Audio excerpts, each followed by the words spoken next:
Hello students, पिछले video में आपको वैद्युत शोधन के बारे में एक्सप्लेन किए थे। इस वीडियो में आपको हम मंडल परिष्करण से बताएंगे। तो आइए देखते हैं चौथा टॉपिक मंडल परिष्करण के बारे में। इसमें कैसे शोधन किया जाता है। तो ध्यान दीजिए, इसमें एक फिगर है, ठीक है। मंडल परिष्करण का यह प्रक्रम आपको फिगर के माध्यम से समझाया जा रहा है, जिसमें आप देख रहे हैं कि ऊपर नीचे जो है एक प्रेरण कुंडली है, ठीक है। यह प्रेरण कुंडली है जो गर्म करने का काम करेगी, तापक का काम करेगी, और यह जो है एक ही दिशा में इसको बार बार चलाया जाता है। इस प्रेरण कुंडली को एक ही दिशा में बार बार चलाया जाता है, ठीक है।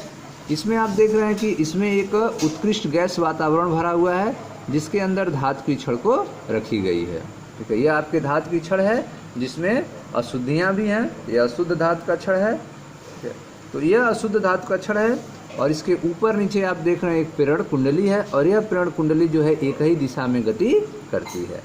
तो यह प्रेरण कुंडली जो है एक ही दिशा में गति करेगी, ठीक है। और यह बार बार ऐसा किया जाएगा, जिसके कारण यह जो आपका धातु का छड़ है, इसमें अशुद्धियाँ जो हैं वह जब यह छड़ गर्म होने के कारण पिघलेगा, तो अशुद्धियाँ जो हैं वह पिघल कर एक किनारे चली जाएंगी, ठीक है। प्रेरण कुंडली के बार बार एक ही तरफ जाने के कारण छड़ के अंदर की जो अशुद्धियाँ होती हैं वह एक किनारे पर चली जाती हैं, ठीक है। और बाद में जब अशुद्धियाँ एक किनारे होंगी तो छड़ से काट कर उसको अलग कर लिया जाता है, और छड़ आपको शुद्ध रूप में प्राप्त हो जाता है। तो आइए देखते हैं कैसे करते हैं मंडल परिष्करण। यह विधि इस सिद्धांत पर आधारित है कि अशुद्धियों की विलेयता धातु की ठोस अवस्था की अपेक्षा गलित अवस्था में अधिक होती है, ठीक है। तो आप देख रहे हैं कि यह जो मंडल परिष्करण है वह इस सिद्धांत पर काम करता है कि जो अशुद्धियों की विलेयता होती है, ठीक है, वह धातु की ठोस अवस्था की अपेक्षा गलित अवस्था में अधिक होती है। अशुद्धि की जो विलेयता है वह गलित अवस्था में ज़्यादा होती है ठोस अवस्था की तुलना में। अशुद्धियों की विलेयता धातु की ठोस अवस्था की अपेक्षा गलित अवस्था में अधिक होती है। अशुद्ध धातु की छड़ के एक किनारे पर एक गतिशील तापक लगा रहता है, ठीक है। यह आपके अशुद्ध धातु का छड़ है, इसके एक किनारे पर आप देख रहे हैं एक जो है गतिशील तापक लगा है, जो एक ही दिशा में गति करता है, ठीक है। जो छड़ को चारों तरफ से घेरे हुए है, ठीक है। इस छड़ को वह तापक क्या कर रहा है, चारों ओर से घेरे रहता है। तापक जैसे जैसे आगे की ओर बढ़ता है, गलित मंडल भी आगे बढ़ता जाता है, ठीक है। तो जैसे जैसे यह प्रेरण कुंडली जो तापक है वह आगे बढ़ेगा, यह गलित मंडल भी क्या होगा, यह भी आगे बढ़ता जाएगा, और शुद्ध धातु गलित में से क्रिस्टलित हो जाती है, ठीक है। जो शुद्ध धातु होगी वह गलित मंडल से क्या होगी, क्रिस्टलित हो जाएगी, और अशुद्धियाँ संलग्न गलित मंडल में चली जाती हैं, ठीक है। तो जो शुद्ध धातु होती हैं वह क्या होती हैं, क्रिस्टलित हो जाती हैं, ठीक है। शुद्ध धातु जो हैं गलित में से क्रिस्टलित हो जाती हैं, जबकि अशुद्धियाँ जो होती हैं वह संलग्न गलित मंडल में चली जाती हैं, ठीक है। यह क्रिया जो है बार बार किया जाता है, ठीक है, तथा तापक को एक ही दिशा में बार बार चलाते हैं। अशुद्धियाँ छड़ के एक किनारे पर एकत्रित हो जाती हैं, जिसे काट कर अलग कर लिया जाता है, ठीक है स्टूडेंट। तो आप देख रहे हैं कि मंडल परिष्करण कैसे किया जाता है। यह विधि इस सिद्धांत पर आधारित है कि अशुद्धियों की विलेयता धातु की ठोस अवस्था की अपेक्षा गलित अवस्था में अधिक होती हैं, ठीक है। जो अशुद्धियाँ होती हैं उनकी विलेयता जो है वह धातु की ठोस की अवस्था की अपेक्षा गलित अवस्था में अधिक होती हैं। अशुद्ध धातु की छड़ के एक किनारे पर एक गतिशील तापक लगा रहता है, ठीक है। तो आप देख रहे हैं अशुद्ध धातु की छड़ है, इसके किनारे पर गतिशील तापक लगा रहता है, जो छड़ को हर ओर से घेरे रहता है, ठीक है। इस छड़ को यह तापक जो है वो चारों तरफ से घेरे रहता है। जैसे जैसे तापक आगे की ओर बढ़ता है, गलित मंडल भी आगे बढ़ता जाता है। जैसे जैसे यह तापक आगे बढ़ेगा, गलित मंडल भी आगे बढ़ता जाएगा, और शुद्ध धातु गलित में से क्रिस्टलित हो जाएगी। जो शुद्ध धातु होगी वह गलित में से क्या हो जाएगी, क्रिस्टलित हो जाएगी, और अशुद्धियाँ जो हैं वह गलित मंडल में चली जाती हैं, ठीक है स्टूडेंट्स। उसके बाद क्या करेंगे, इस क्रिया को कई बार दोहराया जाता है तथा तापक को एक ही दिशा में बार बार चलाते रहते हैं। अशुद्धियाँ छड़ के एक किनारे पर एकत्रित हो जाती हैं, इसे काट कर अलग कर लिया जाता है। यह विधि मुख्य रूप से अति उच्च शुद्धता वाले अर्धचालकों और अन्य अति शुद्ध धातुओं जैसे germanium, silicon, boron, gallium, indium को प्राप्त करने में बहुत उपयोगी है, ठीक है स्टूडेंट्स। तो आप देख रहे हैं कि इसका उपयोग कहाँ करते हैं। यह विधि जो है अति उच्च सांद्रता वाले अर्धचालकों के लिए यह उपयोग किया जाएगा। इसके अलावा जो है अति जो शुद्ध धातुएं होती हैं जैसे germanium, silicon, boron, gallium, indium, इनको भी प्राप्त करने के लिए मंडल परिष्करण के विधि द्वारा शोधन किया जाता है। ठीक है स्टूडेंट्स, अब आते हैं अगला देखते हैं वाष्प अवस्था परिष्करण। वाष्प अवस्था परिष्करण के द्वारा जो है कैसे शोधन किया जाता है। इस विधि में धातु को वाष्पशील यौगिक में परिवर्तित किया जाता है। इस विधि में क्या करते हैं, इस विधि में धातु को बदलते हैं किसमें, वाष्पशील यौगिक में। ठीक है, तथा वाष्पित यौगिक को एकत्र कर लेते हैं। ठीक है, तो इस विधि में क्या करते हैं, हाँ स्टूडेंट्स आपको बताया जा रहा था वाष्प अवस्था परिष्करण। ठीक है, तो इसमें कैसे करते हैं, इसमें बताया गया आपको कि धातु को वाष्पशील यौगिक में परिवर्तित किया था। पहले क्या करते हैं, पहले धातु को जो है वाष्पशील यौगिक में चेंज करते हैं। ठीक है, उसके बाद जो है वाष्पित यौगिक को एकत्र कर लेते हैं। ठीक है, तो सर्वप्रथम क्या करेंगे, धातु को वाष्पशील यौगिक में बदलेंगे, परिवर्तित किया जाएंगे। उसके बाद जो है वाष्पित यौगिक को इकट्ठा कर लेंगे। इसके बाद इसे विघटित करके शुद्ध धातु प्राप्त कर लेते हैं।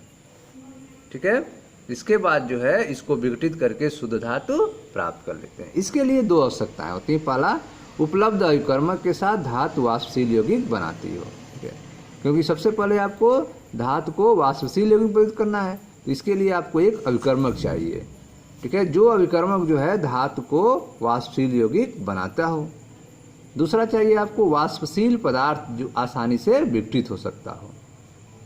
ठीक है, जो पदार्थ हो वो कैसा होना चाहिए, वाष्पशील होना चाहिए, जो आसानी से विघटित हो सकता हो, जिससे धातु आसानी से प्राप्त की जा सके। तो आप देख रहे हैं कि इस विधि में धातु को वाष्पशील यौगिक में परिवर्तित किया जाएगा और वाष्पित यौगिक को एकत्र कर लेते हैं। इसके बाद उसका विघटित करके शुद्ध धातु प्राप्त कर लेते हैं। तो इसके लिए दो चीज की आवश्यकता होती है। पहला, उपलब्ध अभिकर्मक। ठीक है, पहले आपको अभिकर्मक चाहिए जो धातु वाष्पशील यौगिक बनाती हो, जो धातु के साथ क्या बनाती हो, वाष्पशील यौगिक बनाती हो। और दूसरा, वाष्पशील पदार्थ आसानी से विघटित हो सकता हो, जिससे धातु आसानी से प्राप्त की जा सके। आइए एक उदाहरण समझते हैं। निम्नलिखित उदाहरण से यह तकनीक स्पष्ट हो जाती है। तो आप देख रहे हैं निकल शोधन का मांड प्रक्रम। ठीक है, मांड प्रक्रम के द्वारा निकल का कैसे शोधन किया जाता है। तो इसमें जो है वाष्प अवस्था परिष्करण विधि द्वारा इसको किया जाएगा। देखते हैं, इस प्रक्रम में निकल को कार्बन मोनोऑक्साइड के प्रवाह में गर्म करने से वाष्पशील निकल टेट्राकार्बोनिल संकुल बन जाता है। तो आप देख रहे हैं कि यहाँ पर क्या करते हैं, एक अभिकर्मक लेते हैं और वो अभिकर्मक क्या है, कार्बन मोनोऑक्साइड है। ठीक है, तो निकल को जो है कार्बन मोनोऑक्साइड के प्रवाह में गर्म करेंगे, जिससे यह जुड़कर एक संकुल बनाएगा, एक कॉम्प्लेक्स बनाएगा, जिसे निकल टेट्राकार्बोनिल संकुल कहते हैं। तो आप देख रहे हैं कि इस प्रक्रम में निकल को कार्बन मोनोऑक्साइड के प्रवाह में गर्म करते हैं 330 से 350 केल्विन पर, जिससे एक वाष्पशील निकल टेट्राकार्बोनिल संकुल बनता है। ठीक है, फिर इस संकुल को और अधिक ताप पर गर्म करते हैं। ठीक है, 450 से 470 केल्विन पर। ठीक है, जिससे यह संकुल क्या होता है, टूट जाता है और टूटकर शुद्ध धातु प्राप्त कर देता है। ठीक है, तो आप देख रहे हैं कि निकल टेट्राकार्बोनिल संकुल जो है वह उच्च ताप पर गर्म करने पर टूट जाएगा और आपको निकल और कार्बन मोनोऑक्साइड मिल जाएगा। और यह निकल किस रूप में होगा, शुद्ध धातु के रूप में होगा। ठीक है, ये आपने देखा निकल का शोधन मांड प्रक्रम में, जिसमें वाष्प अवस्था परिष्करण विधि का उपयोग किया गया है। ठीक, दूसरा देखते हैं, जर्कोनियम या टाइटेनियम शोधन के लिए वान आर्काइड विधि। ठीक है, जर्कोनियम या टाइटेनियम का शोधन जो है वाष्प अवस्था परिष्करण विधि से किया जाएगा, जिसे क्या कहते हैं, वान आर्काइड विधि कहते हैं। ध्यान से समझें इसको। यह विधि जर्कोनियम और टाइटेनियम जैसी कुछ धातुओं से अशुद्धियों की तरह उपस्थित संपूर्ण ऑक्सीजन तथा नाइट्रोजन को हटाने में बहुत उपयोगी है। ठीक है, तो आप देख रहे हैं कि इसमें जर्कोनियम और टाइटेनियम में जो ऑक्सीजन और नाइट्रोजन की अशुद्धियां हैं, उनको कंप्लीट रूप से अलग करने के लिए यह विधि बहुत उपयोगी है। परिष्कृत धातु को निर्वातित पात्र में, ठीक है, इसमें क्या करते हैं, परिष्कृत धातु को निर्वातित पात्र में आयोडीन के साथ गर्म करते हैं। ठीक है, धातु आयोडाइड अधिक सहसंयोजी होने के कारण वाष्पीकृत हो जाता है। जो धातु आयोडाइड होता है वो अधिक सहसंयोजी होता है, जिससे वो क्या होता है, वाष्पीकृत हो जाता है, उड़ जाता है।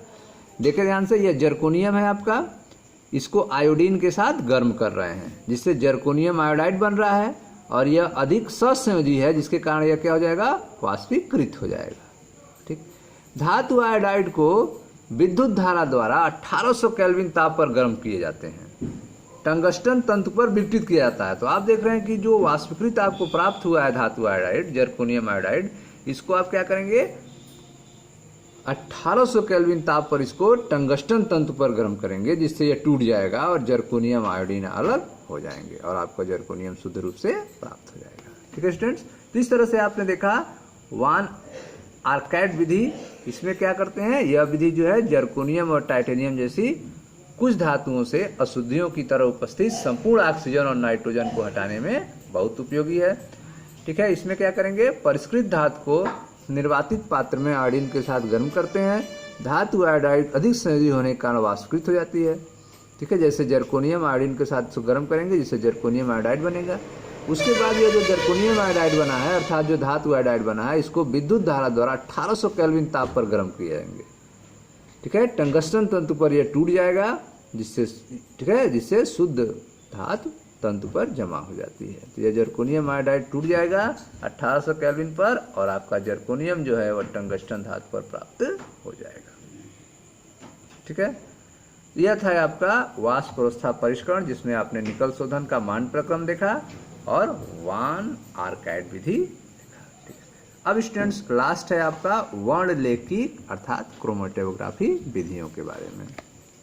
ठीक है, इसके बारे में आपको 11th में हमने समझाया था, यहाँ पर बस थोड़ी सी बातें दी गई हैं। पदार्थों के शोधन की क्रोमेटोग्राफी तकनीक के विषय में आप पिछले, ठीक है, क्लास में जान चुके हैं। अब यहाँ देखें कॉलम क्रोमेटोग्राफी अर्थात स्तंभ वर्ण लेख की, सूक्ष्म मात्रा में पाए जाने वाले तत्वों के शुद्धिकरण और शुद्ध किए जाने वाले तत्व तथा अशुद्धियों के रासायनिक गुणों में अधिक भिन्नता न होने की स्थिति में शुद्धिकरण के लिए अत्यधिक उपयोगी होता है। ठीक है, तो आप देख रहे हैं कि जो वर्ण लेख की विधि है अर्थात स्तंभ वर्ण लेख की, जिसे कॉलम क्रोमेटोग्राफी करते हैं, इसका उपयोग कब करते हैं, जब जो है अशुद्धियां क्या हो, सूक्ष्म मात्रा में हो। ठीक है, सूक्ष्म मात्रा में पाए जाने वाले तत्वों के शुद्धिकरण, ठीक है, जो तत्व बहुत कम मात्रा पाए जाते हैं उनके शुद्धिकरण के लिए यह विधि का उपयोग करते हैं।